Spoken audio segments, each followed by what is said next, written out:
যেতে পারে পাকিস্তানে, যে কেউ দেখতে পারেন ওনারা কতটুকু নিরাপদ কি আছেন, যেটা দেখে যদি আমরা স্বস্তি পাই আমরা পাঠাতে পারি।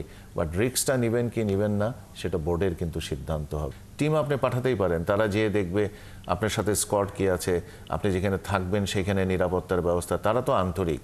কিন্তু তারা আন্তরিক থাকলেও তাদের যে শত্রুপক্ষ আছেন তারা অতর্কিত হামলা, তাদের আমরা বলি ডিপ স্টেট যে একটা কনস্পিরেসি থাকে, সেখানেও কিন্তু পাকিস্তান ভালনারেবল। বাট কিন্তু নতুন করে আসলে সিকিউরিটি কনসার্নের বিষয়টা সামনে আসছে কিনা, স্পেশালি আমরা যখন দেখেছি যে পাকিস্তানের নতুন করে খেলা শুরু হয় সেই সময় সিকিউরিটি কনসার্নটা অনেক বেশি ইম্পর্টেন্ট হয়ে ওঠে।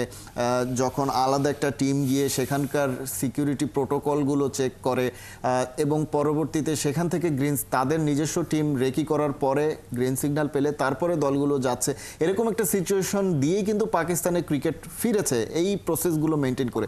সেই ধরনের কিছু কি তাহলে সামনে চলে আসছে আবার নতুন করে, বা এরকম কিছু করা কি বিসিবির জন্য নতুন করে পরিকল্পনা করা উচিত হবে, স্পেশালি সিকিউরিটি কনসার্ন যখন এখন নতুনভাবে ভাবতে হচ্ছে সবাইকে? তাহলে দেখেন, একটা কথা একটু বলতে চাই, সেটা হচ্ছে সিকিউরিটি প্রোটোকলে যখন আপনি আরেকটা দেশে ভিজিট করেন সেখানে যে হচ্ছে আপনি তাদের সিকিউরিটি প্ল্যানটা কী হচ্ছে সেই জিনিসটার সম্বন্ধে আপনি জ্ঞান নেন, সেই জিনিসটা পর্যবেক্ষণ করেন। আপনি যদি দেখেন যে সেই প্ল্যান অনুযায়ী আপনি সবগুলো জিনিস অ্যাড্রেস করা হয়েছে এবং they are capable of doing it, আপনি সেই জায়গাটা একটু স্বস্তি বোধ করেন।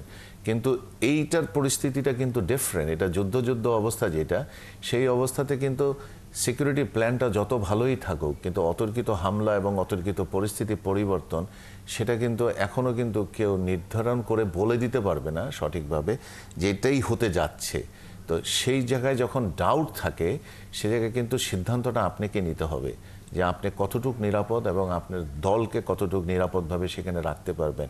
টিম আপনি পাঠাতেই পারেন, তারা যেয়ে দেখবে আপনার সাথে স্কোয়াড কি আছে, আপনি যেখানে থাকবেন সেখানে নিরাপত্তার ব্যবস্থা, তারা তো আন্তরিক।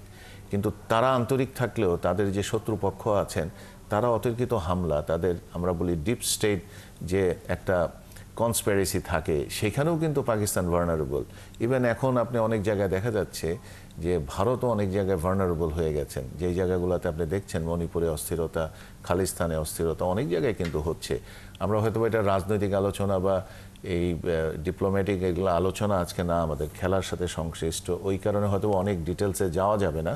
কিন্তু সব জায়গায় কিন্তু একটা কনসার্ন আছে, সেই কনসার্নটাকে কতটুকু নিরাপদ করতে পারে সেই জায়গাটাই হচ্ছে যেটা হোস্ট কান্ট্রি তারা সেই নিরাপত্তাটা প্রদান করে না। আমি যদি সেই নিরাপত্তায় যদি স্বস্তি থাকে আমি হয়তো যেতে পারবো। সেজন্য আপনি যেটা বলছিলেন আমি আপনার সাথে একমত, যেতে পারে পাকিস্তানে, যে কেউ দেখতে পারেন ওনারা কতটুকু নিরাপদ কি আছেন, যেটা দেখে যদি আমরা স্বস্তি পাই আমরা পাঠাতে পারি।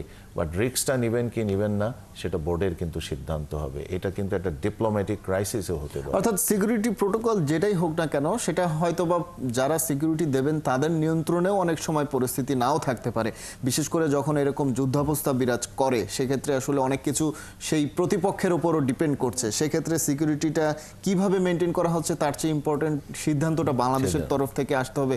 আসলে আমরা দেখতে চাই যে শেষ পর্যন্ত সে ধরনের কিছু না হোক, সেই নেতিবাচক বিষয়গুলো, পরিস্থিতি স্বাভাবিক হোক সেই প্রত্যাশা করতে চাই, যে খেলাগুলো চলছে সেটা স্বাভাবিক নিয়মে হোক সেই প্রত্যাশা করতে চাই।